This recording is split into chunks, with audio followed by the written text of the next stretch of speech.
শাকিব, একটা প্রশ্ন করি, ক্যামেরার সামনে দাঁড়ানোটা সহজ না সামনে এরকম অডিয়েন্সের সামনে দাঁড়ানো সহজ?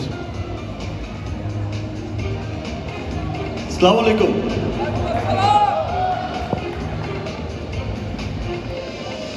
সবাইকে শুরুতেই স্বাধীনতার 50 বছরের পুষ্ট শুভেচ্ছা জানাচ্ছি।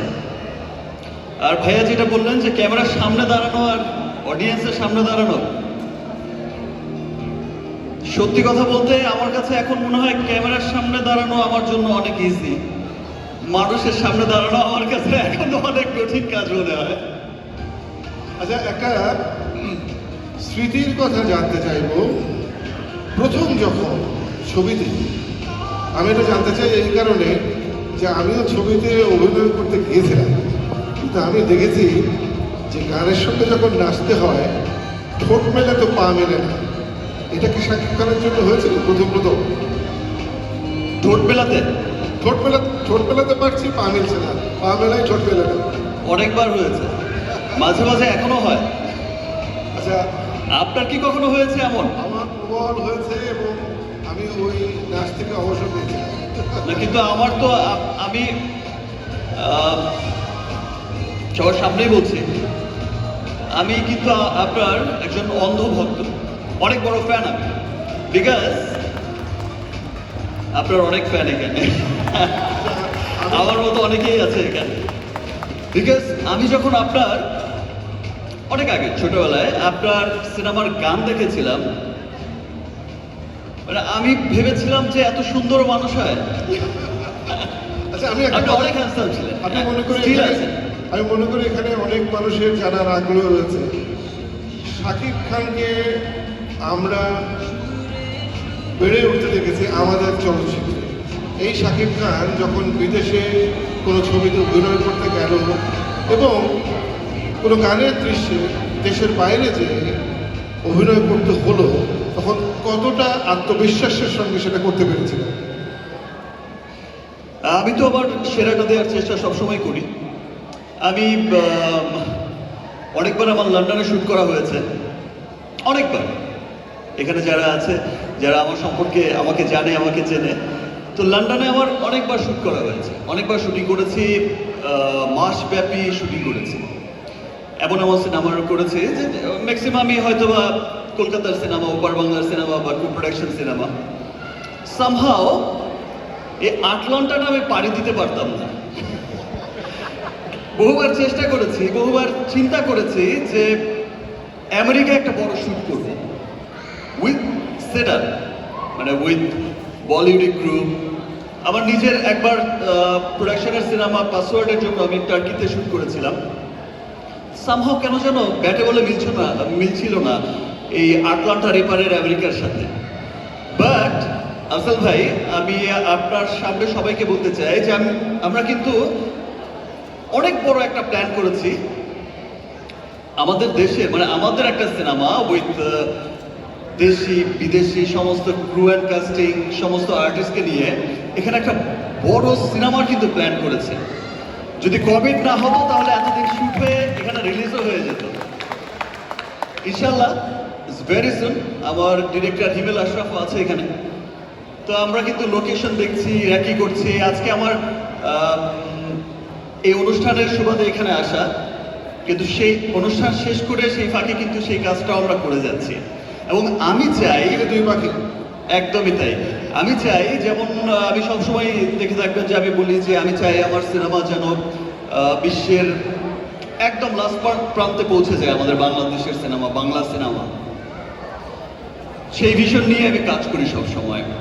আই হোপ যে সেই দিন আর বেশি দূরে নয়, যেদিন আমি আমার সমস্ত বাংলাদেশি ভাই বোনদের সাথে নিয়ে এইখানকার বড় বড় থিয়েটারে আমাদের রেগুলার ছবি রিলিজ হবে, আমরা রেগুলার প্রিমিয়ার শোতে আছি। কথায় নিশ্চয়ই আমরা সবাই হাত তালি দেবো। আমি ওর সামনে দাঁড়িয়ে স্বীকার করছি, অনেকের মতো আমারও এখন সিনেমা ঘরে যে সিনেমা দেখা হয় না, কিন্তু একসময় আমি সপ্তাহে 4টে সিনেমা দেখতাম। কিন্তু এই অনুষ্ঠানে আসবার সুবাদে আমরা দীর্ঘক্ষণ বিমানের মধ্যে ছিলাম, পরস্পরের সঙ্গে কথা বলেছি। আমি অবাক হয়েছি যে সেলফ মেড মানুষ বলতে যা বোঝায় একটা মানুষ নিজেকে কীভাবে তৈরি করতে পারে, আমি বিস্ময়ের সঙ্গে ওকে সেভাবেই দেখেছি। আমি একটা প্রশ্ন শেষে করব। সাকিব সাকিব খান আজকে যেখানে দাঁড়িয়ে আছে, আমি একদিন এখানে দাঁড়াতে পারবো এই বিশ্বাসটি শুরু যখন করেছিলেন তখন কি ছিল? অনেস্টলি বলছি আফজল ভাই, আমি আজ যেখানে দাঁড়িয়ে আছি এই জায়গা নিয়ে আমি একদমই সন্তুষ্ট নই।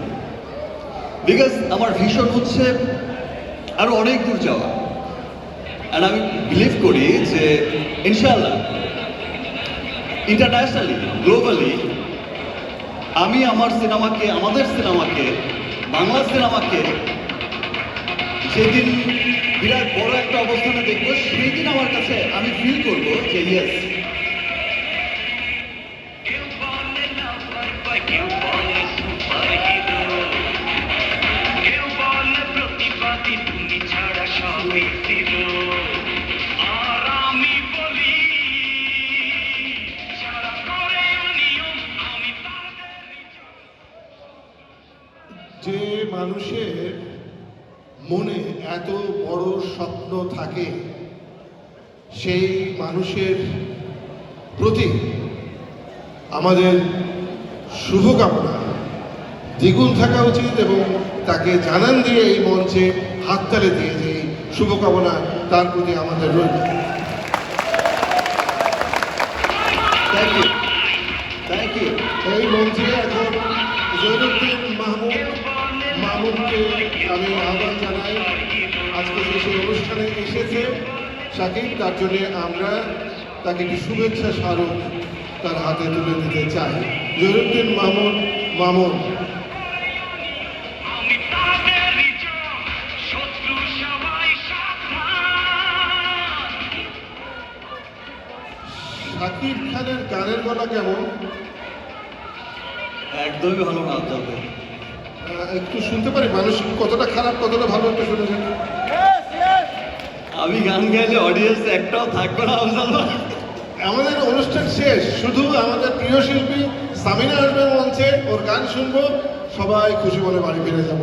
সুতরাং আমার বিশ্বাস যে সামিনার গান ফেলে কেউ যাবে না, সাকিব গাইতে পারে সাহস করে।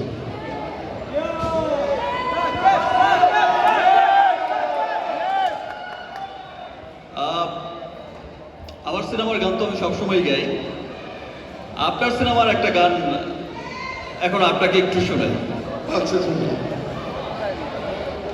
আপনার একটা গান আমার খুবই ভালো লাগে, আর আপনার স্টাইল এত ভালো ছিল সেখানে, সেই সময় সুন্দর করে স্কার্ফ পেঁচিয়ে জিন্স পরে আমি অবাক হয়েছি যে এত বছর পরে এসেও আপনি অমনই আছেন। এত ফিট কি করে থাকলেন ভাইয়া বলেন?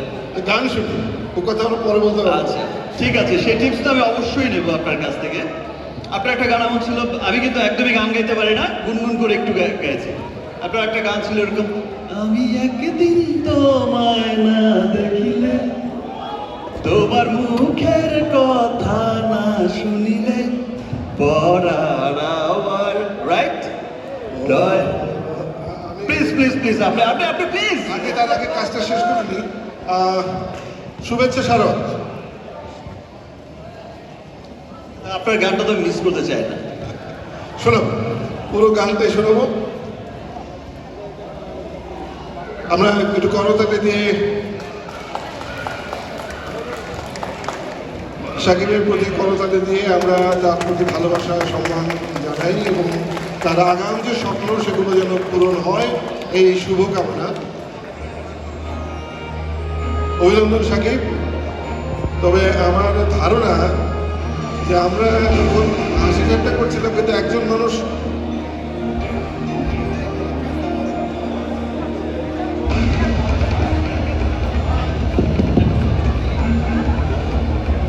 আসিতেছে আসিতেছে এই নিউ ইয়র্ক শহরে দুই হারানো ভাইকে নিয়ে নতুন সিনেমা। এক বড় ভাই হারিয়ে ফেলেছিল তার ছোট ভাই, আফজাল হোসেন হারিয়ে ফেলেছিল শাকিব খানকে, পেয়েছে নিউ ইয়র্ক শহরে। এই নিয়ে হবে ছবির গল্প এবং চিত্রায়িত হবে নিউ ইয়র্ক শহরে।